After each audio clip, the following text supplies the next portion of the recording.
Menjelang tahun ajaran baru 2020-2021, penjualan seragam sekolah di sejumlah toko di Bandung, Jawa Barat lesu. Bahkan para pedagang mengaku daya beli penjualan seragam sekolah tahun ini menurun hingga 90%. Wah ya, semua banget ya. Nggak cuma pekerja kecil, pengusaha juga. Dila Purnama, pedagang sekaligus pemilik toko seragam sekolah di Pasar Kosambi, Bandung ini telah menyiapkan 10.000 setel seragam sekolah. Stok sebanyak itu disiapkan untuk menyambut tahun ajaran baru 2020-2021 dan berharap ludes terjual. Namun, kondisi itu tak sesuai harapan.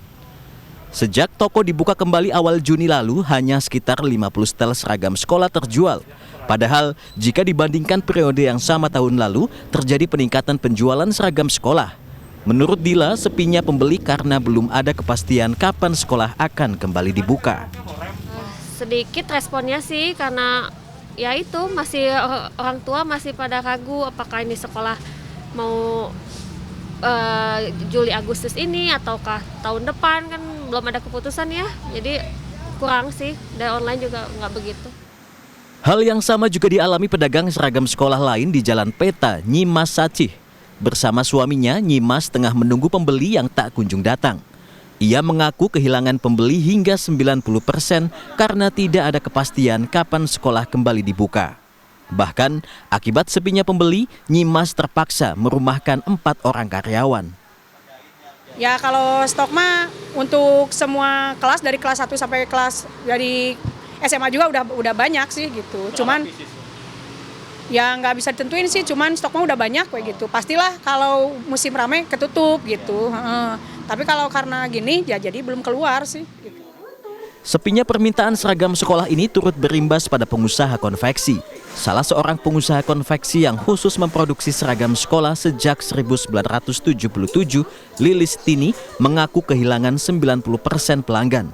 Akibatnya, usaha konveksi yang berlokasi di ujung Berung ini terpaksa mengurangi jumlah produksi. Dari sebelumnya 200 baju per minggu setiap pekerja, kini hanya 30-an baju setiap pekerja per minggu. Tak hanya itu, dari 9 toko yang ada, kini hanya sebagian saja yang dibuka. Padahal di tahun sebelumnya, masing-masing toko mampu menghasilkan omset lebih kurang 20 juta rupiah per hari. Namun sekarang, untuk mendapatkan omset 2 juta rupiah per toko sangat sulit.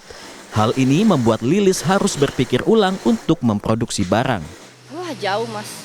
Kita kehilangan, tadi saya bilang kan, 80% kita hilang gitu. Karena memang kalau kita kan gimana anak sekolah ya, gitu. Begitu nggak ada anak sekolah, nggak ada yang butuh seragam, ya kita otomatis berkurang dong pendapatannya gitu. Mudah-mudahan sih nanti setelah misalnya dibuka permintaannya banyak gitu, kita prepare ke situ. Tapi ya kasihan juga ya kalau berhenti gitu ya, secara kita nggak mungkin merumahkan mereka gitu. Para pedagang berharap pandemi corona segera usai dan ada kejelasan kapan kegiatan belajar mengajar tatap muka di sekolah dapat kembali dimulai. Dengan begitu, ada harapan dagangannya dapat kembali diburu pembeli.